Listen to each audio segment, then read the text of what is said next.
Welcome to physics plex YouTube channel.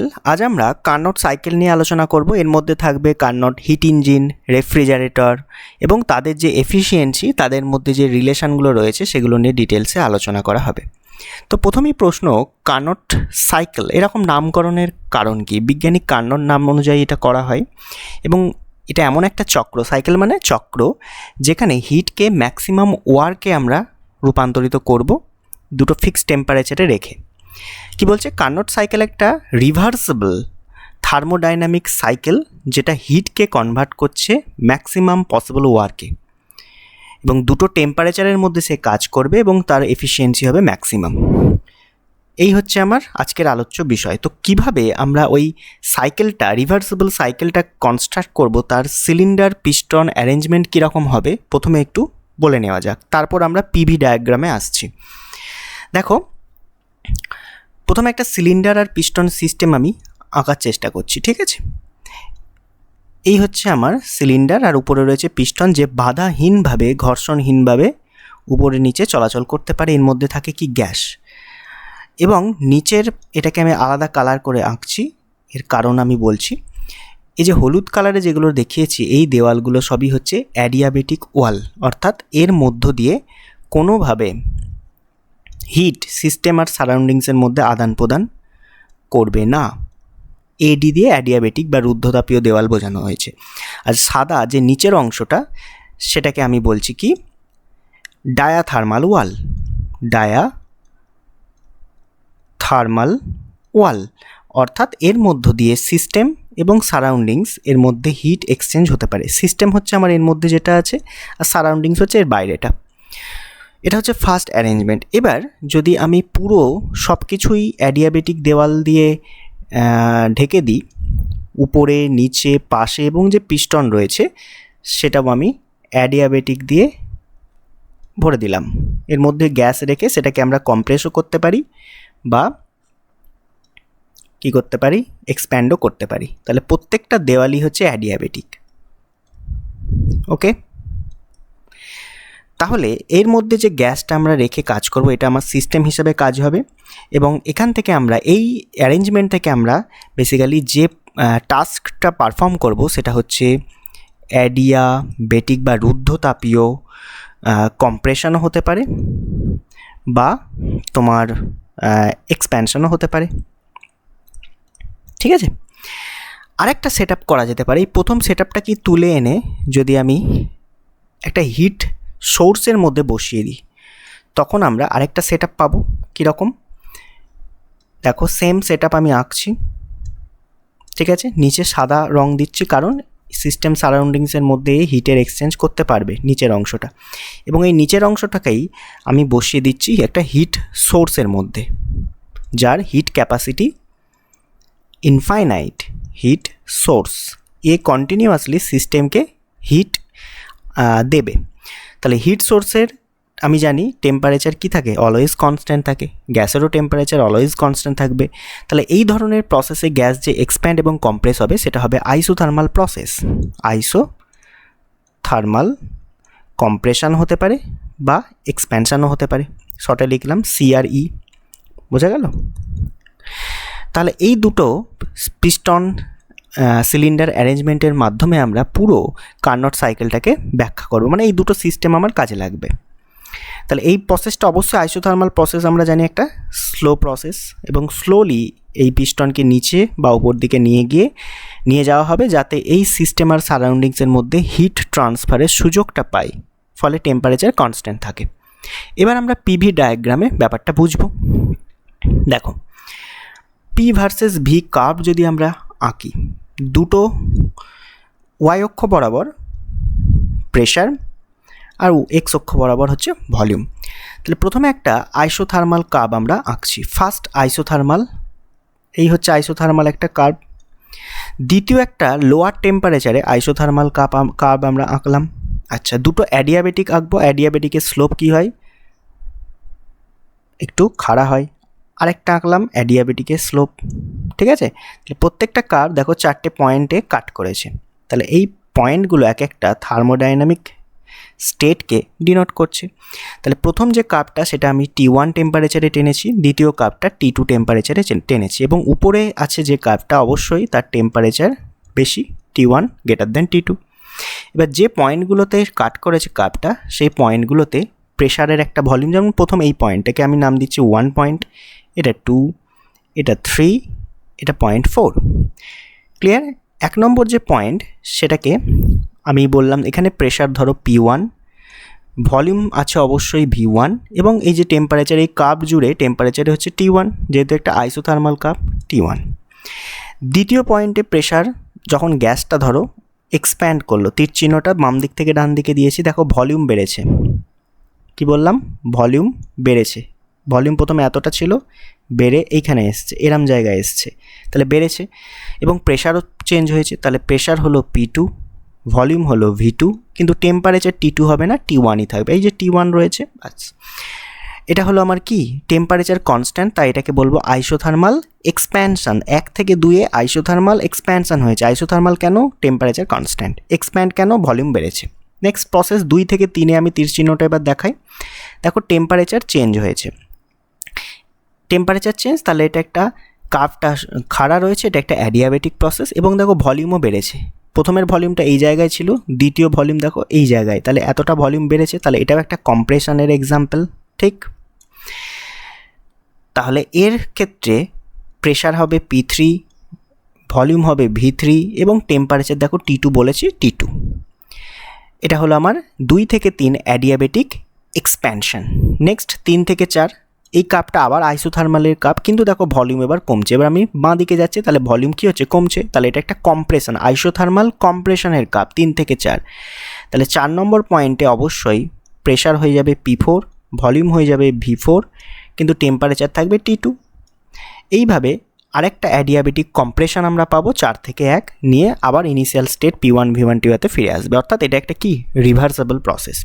তাহলে 1 থেকে 2 আমি কি পেলাম? যেহেতু এটা রিভার্সেবল প্রসেস, তাহলে প্রথমে লিখবে রিভার্সেবল আইসোথার্মাল, যেহেতু টেম্পারেচার কনস্ট্যান্ট আছে, আর কি হয়েছে? ভলিউম বেড়েছে, অর্থাৎ এক্সপ্যানশন। পুরো প্রসেসটার নাম রিভার্সেবল আইসোথার্মাল এক্সপ্যানশন। এবার 2 থেকে 3 দেখো অ্যাডিয়াবেটিক, তাহলে প্রথমে একে লিখবে রিভার্সেবল অ্যাডিয়াবেটিক এক্সপ্যানশন, বোঝা গেল? এবার 3 থেকে 4-এ যাও, এটা এখানে কী হয়েছে? কম্প্রেশন, রিভার্সেবল, এটা আবার আইসোথার্মাল কম্প্রেশন। আর 4 থেকে আবার 1-এ যখন ফিরে আসছি, এটাও হচ্ছে রিভার্সেবল অ্যাডিয়াবেটিক কম্প্রেশন। তাহলে প্রথম দুটো রিভার্সেবল, প্রথম দুটো এক্সপ্যানশন, পরের দুটো কম্প্রেশন, একটা আইসোথার্মাল একটা অ্যাডিয়াবেটিক। তাহলে দুটো আইসোথার্মাল এবং দুটো অ্যাডিয়াবেটিক প্রক্রিয়া দ্বারা সৃষ্ট যে চক্র, এই যে সাইকেলটা তৈরি হলো, যেখান থেকে শুরু করেছে সেখানেই ফিরে এলো, এটা কি বলা হয়? Carnot cycle. বোঝা গেছে? ক্লিয়ার? এবং পিভি, আমরা জানি পিভি কার্ভের মধ্যে যে লুপটা তৈরি হয়েছে, এটা একটা যেহেতু সাইক্লিক প্রসেস, লুপ তৈরি হয়েছে। দেখো এটা ক্লকওয়াইজ লুপটা রয়েছে ঘড়ির কাঁটার দিকে, তীর চিহ্নগুলো দেখো। তাহলে ঘড়ির কাঁটার দিকে হলে ওয়ার্ক ডান কী হয়? পজিটিভ হয়। এটা আমরা আগে পড়েছি থার্মোডাইনামিক্সের প্রথম পার্টের দিকে, ঠিক আছে? এবার আমরা এই কার্নট সাইকেলটাকে কিভাবে হিট ইঞ্জিন হিসাবে ব্যবহার করব। দেখো কার্নট হিট ইঞ্জিন, তো একই প্রসেস। ছবিটা কি আরেকবার আঁকবো তাহলে সুবিধা হবে। আগের ছবিটাই সেম, আমি আর আঁকছি না। হ্যাঁ, জাস্ট সিম্পল দেখো, 4টে আমি দেখিয়ে দিচ্ছি। এই হচ্ছে আমার আইসোথার্মাল দুটো কার্ভ, আর এই দুটো হচ্ছে আমার অ্যাডিয়াবেটিকের কার্ভ। ক্লিয়ার? আচ্ছা, প্রথমে এটা আছে হায়ার টেম্পারেচারে, এর রয়েছে লোয়ার টেম্পারেচার। তাহলে এটা সিস্টেম আমার প্রথমে কি করছে? হায়ার টেম্পারেচার থেকে Q1 পরিমাণ হিট ড্র করলো সিস্টেম। যেহেতু তীরচিহ্নগুলো ক্লকওয়াইজ ছিল, তাই এর W পরিমাণ কি করলো? কাজ করলো, এবং সেটা পজিটিভ, এবং বাকি যে হিট সেটা লোয়ার টেম্পারেচারে T2-তে রিলিজ করে দিল, যেটাকে আমি বললাম Q2। তাহলে অবশ্যই এটা একটা হিট ইঞ্জিনের মতো কাজ করছে। হিট ইঞ্জিনের ছবিটা আমরা এঁকেছিলাম। তাহলে হায়ার টেম্পারেচার হচ্ছে T1 সেখানে, আর লোয়ার টেম্পারেচার T2। দেখো ছবি ম্যাচ করছে, এখান থেকে Q1 পরিমাণ হিট সে নিচ্ছে, আর Q2 পরিমাণ হিট সিঙ্কে সে পাঠিয়ে দিচ্ছে আর W পরিমাণ কাজ করছে। তাহলে হিট ইঞ্জিনের কাজ হিটকে ওয়ার্কে রূপান্তরিত করা। এটা হচ্ছে কার্নটের হিট ইঞ্জিন, একটা রিভার্সেবল প্রসেসে আমরা দেখব। তাহলে যদি তোমায় বলে যে কার্নট হিট ইঞ্জিনের সংজ্ঞা দাও, কি বলবে? দুটি আইসোথার্মাল এবং দুটি অ্যাডিয়াবেটিক প্রসেস দ্বারা সীমাবদ্ধ ক্লকওয়াইজ কার্নট সাইকেলকে কার্নট হিট ইঞ্জিন বলা হয়। ক্লিয়ার সংজ্ঞাটা? তাহলে দুটো আইসোথার্মাল আর দুটো অ্যাডিয়াবেটিক কার্ভ দ্বারা সীমাবদ্ধ ক্লকওয়াইজ কার্নট সাইকেলকেই আমরা কার্নট হিট ইঞ্জিন হিসাবে আখ্যায়িত করছি। এবার এফিসিয়েন্সিটা আমরা বার করব। দেখো আমি যেটা বললাম সেটাই লেখা আছে এখানে, পড়ে নাও। কার্নট ইঞ্জিনের এফিসিয়েন্সি আমরা আইডিয়াল গ্যাস ব্যবহার করব ওয়ার্কিং সাবস্ট্যান্স হিসাবে, 1 মোল আইডিয়াল গ্যাস ইউজ করব। ঠিক আছে, ওকে। আমি ছবি আঁকছি না, তোমার কাছে ছবি আঁকা থাকবে, আমি একদম ডাইরেক্ট করব। ওকে, তাহলে 1 থেকে 2 যে প্রসেসটা ছিল সেটা কি ছিল?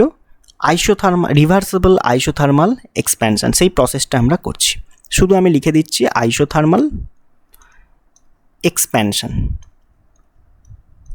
ওকে, তার মানে প্রথমে ভলিউম ছিল V1, সেখান থেকে ভলিউম বেড়ে হয়েছে V2। এটা ছিল ইনিশিয়াল ভলিউম আর V2 হচ্ছে ফাইনাল ভলিউম। যেহেতু প্রসেসটা আইসোথার্মাল তাহলে টেম্পারেচার ছিল কনস্ট্যান্ট এবং সেই টেম্পারেচার ছিল T1। এবার আমরা ফার্স্ট ল অফ থার্মোডাইনামিক্স থেকে জানি DQ সমান DU প্লাস DW। তাহলে টেম্পারেচার কনস্ট্যান্ট মানে DU ও 0 হয়ে যাবে, চেঞ্জ ইন ইন্টারনাল এনার্জি। তাহলে যেটাই Q সেটাই ডাব্লিউর সাথে সমান। তাহলে আমি এখানে যে Q পরিমাণ হিট ড্র করছে T1 থেকে সেটা আমি লিখছি। তাহলে Q1 সমান হচ্ছে ফর্মুলা কি, ওয়ার্ক ডানের ফর্মুলা কি? nRT log V2/V1। n তো বলে দিয়েছি 1 মোল নিয়েছি, তাহলে RT আর সর্বজনীন গ্যাস ধ্রুবক, T হচ্ছে এখানে T1 log V2/V1 ছিল ফর্মুলা, মানে ফাইনাল বাই ইনিশিয়াল। এখানে ফাইনাল হচ্ছে V2, ইনিশিয়াল হচ্ছে V1, কারণ V1 থেকে বেড়েছে। ঠিক আছে, এটা হচ্ছে Q1 এর ভ্যালু। নেক্সট প্রসেস, এটা হলো আইসোথার্মাল এক্সপ্যানশন। আরেকটা আইসোথার্মালের প্রসেস রয়েছে, দেখো 3 থেকে 4 নিচেরটা, যেটা T2 টেম্পারেচারে রয়েছে। এটা কি প্রসেস ছিল? Reversible isothermal compression. আগে আইসোথার্মাল দুটো বলছি, তারপর অ্যাডিয়াবেটিকে যাব। তাহলে কম্প্রেশন হচ্ছে, এবং দেখো Q2 হিট বেরিয়ে যাচ্ছে সিস্টেম থেকে। তাহলে আমি যেহেতু হিট বেরিয়ে যাচ্ছে সেটাকে আমি লিখবো -Q2, এবং এটাই ওয়ার্ক ডানের সাথে সমান, যেহেতু আইসোথার্মাল প্রসেস, তাই না? তাহলে -Q2 সমান RT2, টেম্পারেচার যেহেতু T2, log final by initial. Final কত? V4, ইনিশিয়াল কত? V3, কারণ V3 থেকে V4-এ আয়তন চেঞ্জ হচ্ছে। ছবি দেখো, তুমি পেয়ে যাবে। তাহলে মাইনাসটাকে যদি সরাতে চাই তাহলে এখান থেকে লিখতে পারবো Q2 সমান RT2 লগ, এটাকে উল্টে দাও, এটা হয়ে যাবে V3/V4। তাহলে এখান থেকে আমি Q1 পেলাম, এখান থেকে আমি Q2 পেলাম। এবার আমি হিট ইঞ্জিনের যে এফিসিয়েন্সির ফর্মুলা বলেছিলাম ইটা, সেটা কি ছিল? 1 মাইনাস Q2/Q1। যদি Q2 আর Q1 এর ভ্যালুটা পুট করো, কি আসছে একবার দেখে নাও।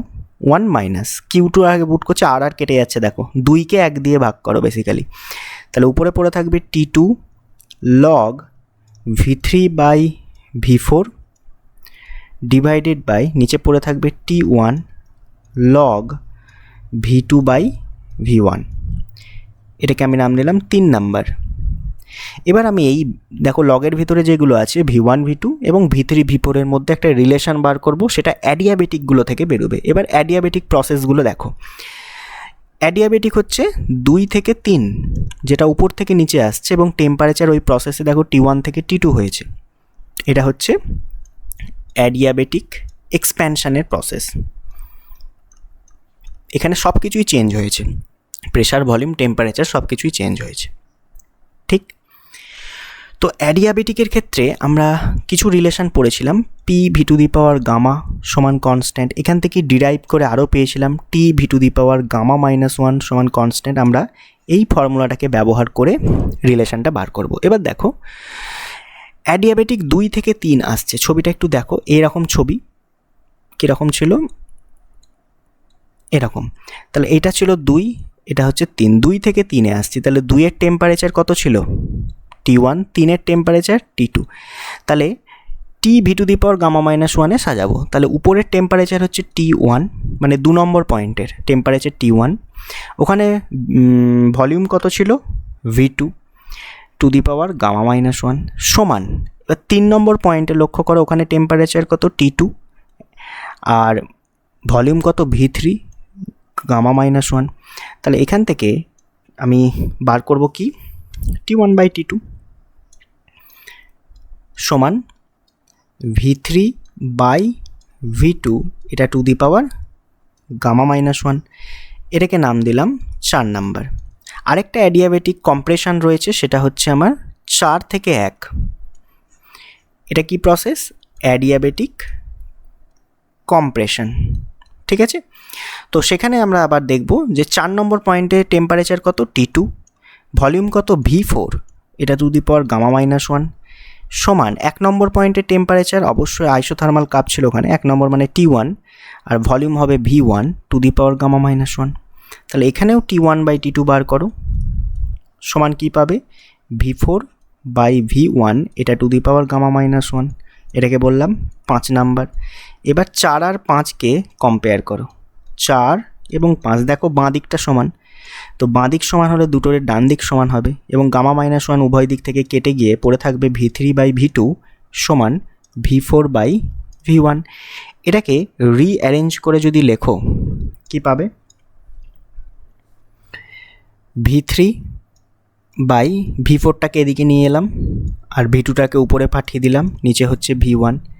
এবার আগের রিলেশনটা দেখো, কত নম্বর বলে দিচ্ছি, দাঁড়াও। এই যে 3 নম্বর রিলেশন, এই যে log V3/V4 আছে, এর জায়গায় পুট করো log V2/V1, তাহলে উপর নিচে এটা কেটে যাবে, দেখো তাই বেরিয়েছে। এটা V3/V4 সমান V2/V1, তাহলে ওই 3 নম্বরে যদি এই ইকুয়েশনটাকে, এটাকে যদি পুট করি 3 নম্বরে, পুট করছি কোথায়? ইকুয়েশন 3-এ, তাহলে সেখান থেকে দেখবে ইটা পড়ে থাকবে 1 - T2/T1, এটা হয়ে যাবে তোমার এফিসিয়েন্সি একটা কার্নট ইঞ্জিনের। এটা হচ্ছে তোমার ফাইনাল উত্তর। তাহলে দেখো এই ইকুয়েশনটাতে কি রয়েছে, ভালো করে লক্ষ্য করো।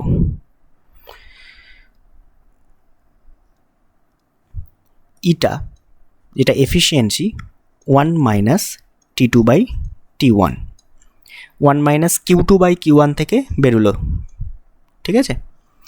তাহলে এখানে রয়েছে শুধুমাত্র এক তো কনস্ট্যান্ট T1 রয়েছে আর T2 রয়েছে। T1টা কি? T1 হচ্ছে সোর্সের টেম্পারেচার, সোর্সের যেটা উপরে যেটা ছিল সোর্সের টেম্পারেচার। T2টা কি? লোয়ার টেম্পারেচার, মানে সিঙ্কের টেম্পারেচার। তাহলে দেখো একটা কার্নট ইঞ্জিনের এফিসিয়েন্সি শুধুমাত্র দুটো টেম্পারেচারের উপর ডিপেন্ড করছে, সোর্স আর সিঙ্ক, একটা হায়ার টেম্পারেচার, একটা লোয়ার টেম্পারেচার, তাই না? আর কোনো কিছুর উপর ডিপেন্ড করছে না। অর্থাৎ তুমি ওয়ার্কিং সাবস্ট্যান্স হিসাবে যা গ্যাস নাও না কেন, আইডিয়াল গ্যাস নাও, রিয়েল গ্যাস নাও, যাই নাও না কেন, তার উপর ডিপেন্ড করবে না। বা জলীয় বাষ্প নিয়ে তুমি টেস্ট করো, তোমার এফিসিয়েন্সি সব ক্ষেত্রে একই বেরোবে, কারণ টেম্পারেচারের উপর শুধু ডিপেন্ড করছে। আচ্ছা, এখান থেকে যদি 100 দিয়ে গুণ করি, তাহলে এফিসিয়েন্সি আমরা পার্সেন্টেজে পাবো। তো এখান থেকে এফিসিয়েন্সি ইটা কখন 1 হবে বলো তো?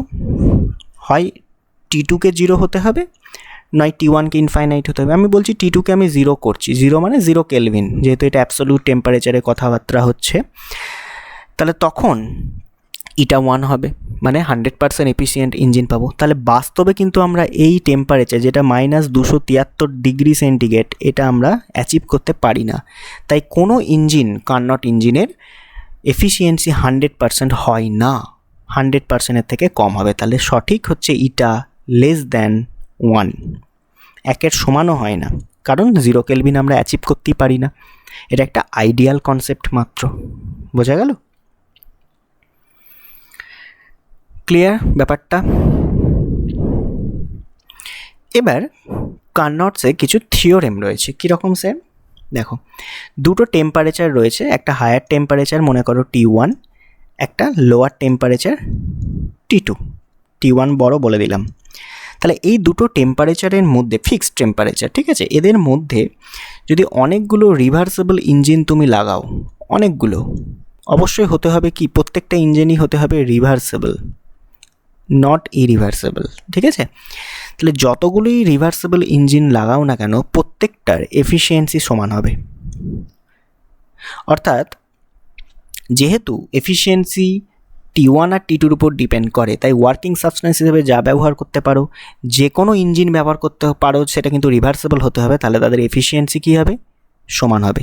এটা হচ্ছে তার থিওরেমের ফার্স্ট বক্তব্য।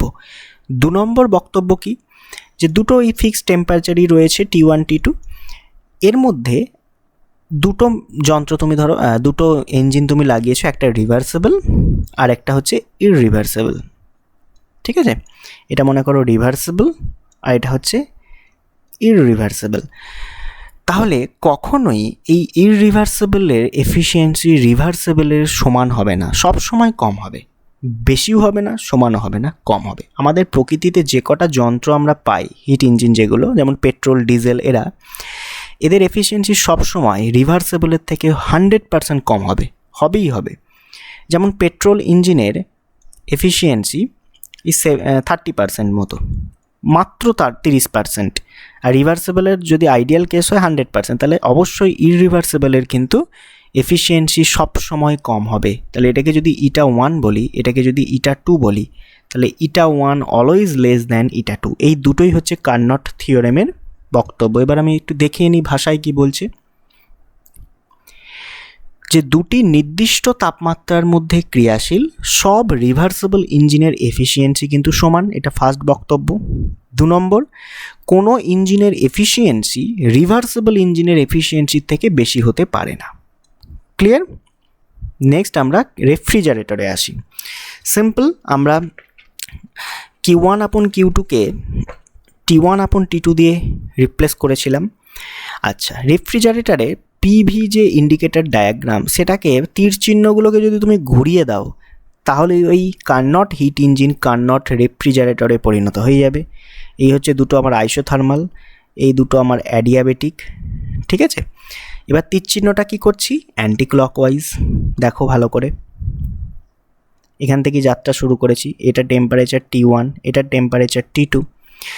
তাহলে রেফ্রিজারেটরে কি হয়, হিট সিঙ্ক থেকে কালেক্ট করা হয়, সেটা হচ্ছে Q2, বাইরে থেকে কিছু ওয়ার্ক করা হয়, সেই জন্য ওয়ার্ক ডানকে আমরা নিচ্ছি -W, কারণ সিস্টেমের উপর ওয়ার্ক করা হচ্ছে ইনপুট হিসাবে, আর বাকিটা বেরিয়ে যাচ্ছে Q1 হিসাবে সোর্সে।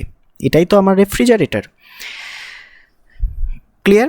তাহলে দেখো এখানেও তাহলে কার্নট রেফ্রিজারেটরে দুটো আইসোথার্মাল আর দুটো রিভার্সেবল প্রসেস দ্বারা সীমাবদ্ধ। অ্যান্টি ক্লকওয়াইজ যে কার্নট সাইকেল, সেটা কি বলা হবে, কার্নট রেফ্রিজারেটর। ইজি সংজ্ঞা। তাহলে যদি ক্লকওয়াইজ সাইকেল হয় তাহলে Carnot heat engine, anti clockwise cycle হয় কার্নট রেফ্রিজারেটর, কিচ্ছু নেই এর মধ্যে। অর্থাৎ যে কার্নট সাইকেল মানে কার্নট হিট ইঞ্জিন, এর যে প্রসেস সেটাকে যদি আমি রিভার্স করে দিই, অর্থাৎ তীর চিহ্নগুলোকে ঘুরিয়ে দিলাম, তাহলে সেটা কার্নট রেফ্রিজারেটরে পরিণত হবে। এবং এগুলো সব রিয়েল লাইফে পসিবল নয়, এগুলো একটা ইমাজিনারি সব কনসেপ্ট। তাহলে এর ক্ষেত্রে আমরা কোএফিশিয়েন্ট অফ পারফরমেন্স বার করেছিলাম, এবং ফর্মুলাটা মনে আছে নিশ্চয়ই, সেটাকে আমরা বিটা দিয়ে লিখেছিলাম। বিটা সমান কী ছিল, output by input Q2/Q1 - Q2, এটাই ছিল আমার ফর্মুলা, তাই না? তাহলে এখান থেকে আমরা বেসিক্যালি এইমাত্র বার করলাম যে Q1/Q2 এটা T1/T2-র সাথে সমান বেসিক্যালি। তাহলে যেখানে যেখানে Q2 রয়েছে বসিয়ে দিতে পারো, তাহলে ডাইরেক্ট বসিয়ে দাও T2/T1 - T2, just absolute temperature দিয়ে আমরা করলাম, এটাই হচ্ছে বিটা। নেক্সট আমরা হিট পাম্প পড়েছিলাম আগের লেকচারেই। এবার তার যদি কোএফিশিয়েন্ট অফ পারফরমেন্স বার করতে চাই, সেটাকে আমরা গামা দিয়ে ধরো প্রকাশ করছি। দেখো আমরা বলেছিলাম রেফ্রিজারেটর আর হিট পাম্পের মধ্যে বেসিক পার্থক্য, এটা ছিল টেম্পারেচার হায়ার, T2 হচ্ছে লোয়ার, ঠিক আছে। দুটো কিন্তু একই, Q2 হিট কালেক্ট করছে, একে W পরিমাণ ওয়ার্ক দিতে হচ্ছে, তবে সে Q1 পরিমাণ হিট সোর্সে বর্জন করছে। তাহলে এই রিজিয়ানে কাজ করে কে? রেফ্রিজারেটর। আর উপরের রিজিয়ানে কাজ করে কিন্তু হিট পাম্প, আগের দিন বলেছিলাম, ঠিক আছে? তাহলে হিট পাম্প কোনো একটা সিস্টেমকে গরম করতে কাজে লাগে। তাহলে এর এফিসিয়েন্সি আমরা জানি, এফিসিয়েন্সি কীভাবে বার করে? Output by input.